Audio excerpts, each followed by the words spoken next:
একজন ছাত্র অথবা ছাত্রী জীবনে সফল হওয়ার পেছনে সবচেয়ে বেশি গুরুত্বপূর্ণ হচ্ছে সময়ের সঠিক ব্যবহার করা।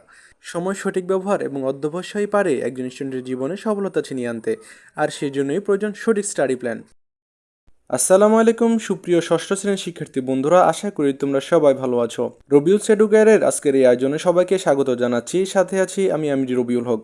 তো কেমন হবে তোমাদের বার্ষিক পরীক্ষার আগের স্টাডি প্ল্যান, সেই বিষয়ে আজকে আমি তোমাদের সামনে একটি স্টাডি প্ল্যান অথবা পড়ালেখার রুটিন নিয়ে হাজির হয়েছি। তার আগে বলে রাখি, নতুন নতুন এই ধরনের ভিডিও পেতে আমাদের চ্যানেলে সাবস্ক্রাইব করে বেল আইকনটি বাজিয়ে দিও। আর যারা ইতিমধ্যে সাবস্ক্রাইব করেছো তোমাদের অসংখ্য ধন্যবাদ। তো চলে আসে আমাদের মূল আলোচনায়। একজন স্টুডেন্টের জীবনে সবচেয়ে গুরুত্বপূর্ণ হচ্ছে খুব ভোরে ঘুম থেকে ওঠা। তো শুরুতেই কথা বলবো তোমাদের ঘুম থেকে ওঠা নিয়ে। তো এখানে তোমাদের জন্য দেওয়া আছে ভোর 4টা থেকে সকাল 5:30টার ভিতরে তোমরা ঘুম থেকে উঠে, যারা মুসলিম তারা নামাজ প্লাস কোরআন তেলাওয়াত করলা, আর যারা অন্য ধর্মাবলম্বী তারা তাদের প্রার্থনা করবে। এরপরে 5:30 থেকে 6:15 পর্যন্ত তোমরা তোমাদের বাংলা বিষয়টি অধ্যয়ন করলা। এরপরে 6:15 থেকে 7টা পর্যন্ত তোমাদের ইংরেজি বিষয় অধ্যয়ন করবা। এর পরবর্তীতে 7টা থেকে 8টা পর্যন্ত গণিত বিষয়, যেহেতু গণিত বিষয় হিউজ পরিমাণ একটা টাইম প্রয়োজন, সেই জন্য তোমাদেরকে এখানে 1 ঘন্টা দেওয়া হলো। এর পরবর্তীতে তোমরা 8টা থেকে 9টা পর্যন্ত এখানে তোমাদের গোসল, নাস্তা প্লাস ক্লাসে যাওয়ার প্রস্তুতি নিতে পারো।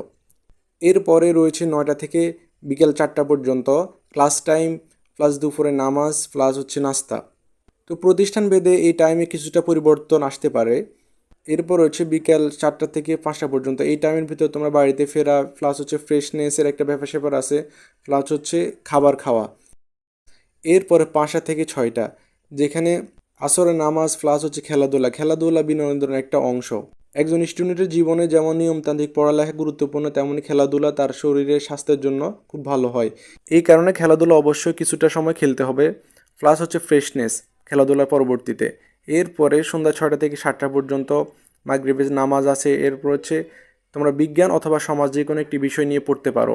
এরপরে 7টা থেকে 8টা পর্যন্ত যারা মাদ্রাসায় আছো তারা আরবি বিষয়গুলো পড়তে পারো, প্লাস যারা স্কুলে আসো তারা ইসলাম শিক্ষা অথবা তোমাদের অন্যান্য যে বিষয়গুলো যেমন শারীরিক শিক্ষা, কর্মজীবনমুখীগুলো পড়তে পারো। এরপরে রয়েছে 8টা থেকে 8:30 পর্যন্ত কৃষি শিক্ষা অথবা আইসিটি অথবা তথ্য যোগাযোগ প্রযুক্তি পড়তে পারো। এরপরে 8:30 থেকে 9:30, যেখানে এশার সলাতের ব্যাপার স্যাপার আছে। এরপর হচ্ছে তোমাদের ক্লাসের যে হোমওয়ার্কগুলো দেওয়া হয়, যে পড়াগুলো দেওয়া হয়, এই টাইমে সেগুলো সলভ করতে পারো বা পড়তে পারো।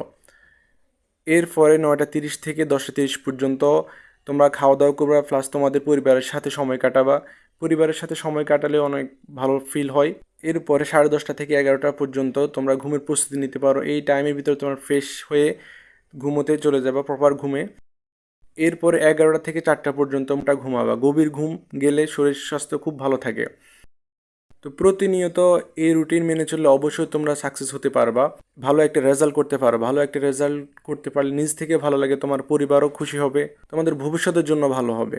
তো প্রিয় শিক্ষার্থী বন্ধুরা, দয়া করে তোমরা যেন খুব ভালোভাবে স্টাডি প্ল্যানটা কাজে লাগাতে পারো, ভালো রেজাল্ট করতে পারো। তো আশা করি আজকে ভিডিওটি তোমাদের ভালো লেগেছে। ভালো লাগলে অবশ্যই কমেন্টে জানাতে ভুলবে না। তো প্রিয় শিক্ষার্থী বন্ধুরা, আগামী ভিডিওর আমন্ত্রণ জানিয়ে আজকের মতো এখানে বিদায় নিচ্ছি। সবাই ভালো থাকো, সুস্থ থাকো। আল্লাহ হাফেজ। সালামু আলাইকুম রহমতুল্লাহ।